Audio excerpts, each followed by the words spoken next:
গুনগুন সুরে মৌমাছি গানে ছন্দ দোলায়। বলো তো কেন আমাকে ভালোবাসবে বলে সে একা বেশে মনটা কেবল গন্ধে ভোলায়। বলো তো কেন আমার কাছে আসবে বলে গুনগুন সুরে মৌমাছি গানে ছন্দ দোলায়। নমস্কার, আমি পূজারিনীর পঞ্চব্যঞ্জনে সবাইকে স্বাগত জানাই। সকলকে জানাই শুভ নববর্ষ। আর মাত্র কয়েক ঘন্টার অপেক্ষা, তারপরেই আসতে চলেছে 2026। এই 2026 সালটা সবার খুব ভালো কাটুক, সবার খুব আনন্দে কাটুক, সবাই খুব খুশিতে থাকো। আর এই নতুন বৎসরকে বরণ করে নিতে আজ আমি বানিয়ে ফেলেছি একদম সুন্দর টেস্টি মালাই কেক। চলো তারই রেসিপিটা তোমাদের সঙ্গে ভাগ করে নিই। 2025কে পেছনে ফেলে 2026 সালকে বরণ করে নেব, আর একটা সুন্দর কেক বানাবো না তাই কখনো হয়? তাই আজকে আমি বানিয়ে ফেলেছি সুন্দর টেস্টি মালাই কেক। চলো রেসিপিটা শেয়ার করা যাক। প্রথমেই আমি কেকটা বানানোর জন্য একটা কেক মোল্ড আমি রেডি করে নেব। দেখো আমি একটা কেক মোল্ড নিয়ে নিয়েছি, তার মধ্যে আমি অল্প একটু তেল ভালো করে ব্রাশ করে নিচ্ছি। দেখো এই মোল্ডটার চারিপাশে ভালো করে তেলটা ব্রাশ করে নিচ্ছি, যাতে কেকটা ডিমোল্ড হতে খুবই সুবিধা হয়। এখন এইরকম আমি একটা পেপার কেটে নিয়েছি, নর্মাল পেপার, সাদা পেপার, সেই আমি শেপ করে কেটে নিয়েছি। তোমাদের কাছে যদি বাটার পেপার থাকে সেটাও তোমরা ব্যবহার করতে পারো, তবে যদি না থাকে তবে এইরকম নর্মাল একটা পেপার নিয়েও তোমরা কেটে নিতে পারো, তবে চেষ্টা করবে পেজটা সাদা নেওয়ার। এখন মোল্ডটা সরিয়ে রেখে একটা বোল নিয়ে নিলাম। এর মধ্যে আমি দিয়ে দেব হাফ কাপের একটু বেশি টক দই। পুরো 1 কাপ নেই, একটু কম আছে, নিয়ে নিলাম আমি টক দই। এরপরে নিয়ে নিলাম ছোট একটা কাপের 1 কাপ সাদা তেল। যেই কাপ মেপে আমি টক দই নিয়েছি সেই কাপের হাফ কাপ হবে। এরপরে দিয়ে দেব আমি হাফ কাপ চিনি। আমি এখানে চিনি ব্যবহার করেছি, তোমরা চাইলে গুঁড়ো ব্যবহার করতে পারো। এখন একটা হ্যান্ড উইক্সের সাহায্যে খুব ভালো করে আমি দই, চিনি আর তেলটাকে ফেটিয়ে নেব। ফেটাতে একদম ক্রিমের মতো হয়ে যাবে, সেই পর্যন্ত আমি ফেটিয়ে নেব। দেখো একদম ক্রিমের মতো হয়ে গেছে। এইভাবে ফেটিয়ে নিলে কেকটা কিন্তু খুবই সফট হবে। এখন আমি এর সঙ্গে মিশিয়ে দেব 1 কাপ সুজি।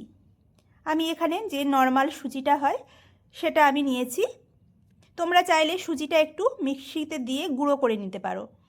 এরপরে দিয়ে দিলাম 1 চামচ বেকিং পাউডার, হাফ চামচ বেকিং সোডা, আর দিয়ে দিচ্ছি সামান্য অল্প একটু লবণ।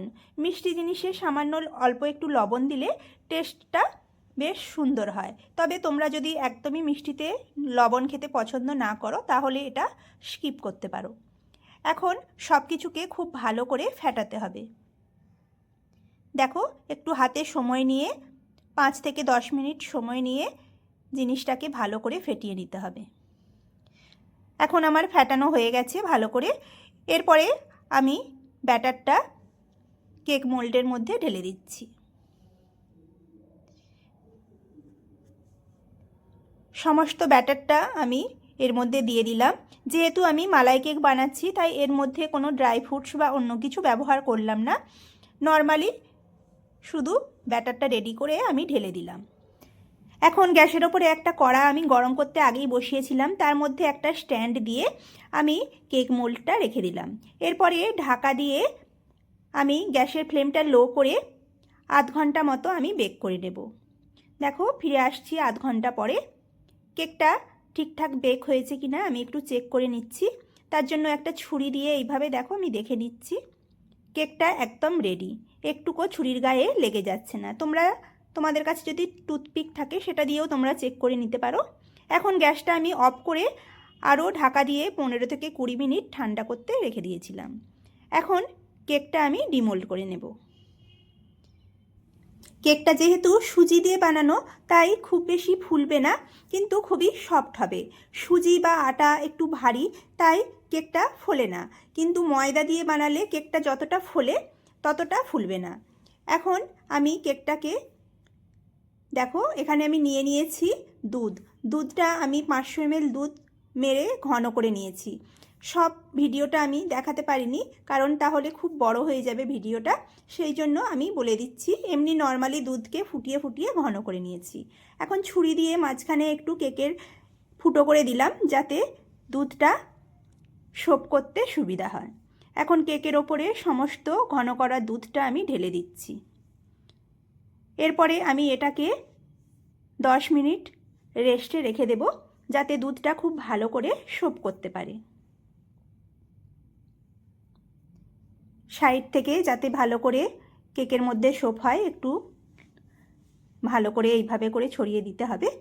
এখন ফিরে আসছি 10 মিনিট পরে। এখানে আমি নিয়ে নিয়েছি হাফ বাটি দুধের ক্ষীর। দুধ 500 ml দুধ আমি একদম ঘন করে ক্ষীর করে নিয়েছি। আর দুধটা জাল দেওয়ার সময় আমি দিয়ে দিয়েছি কিছুটা জাফরান, যাতে সুন্দর কালারটা আসে। তোমাদের কাছে যদি জাফরান না থাকে তাহলে তোমরা কাস্টার্ড পাউডার 2 চামচ দিয়ে দিতে পারো, তাতেও কিন্তু এই রকমই সুন্দর একটা মিষ্টি কালার চলে আসবে। এখন সমস্ত ক্ষীরটা আমি ওপর থেকে এইভাবে করে কেকের ওপরে সাজিয়ে দিচ্ছি।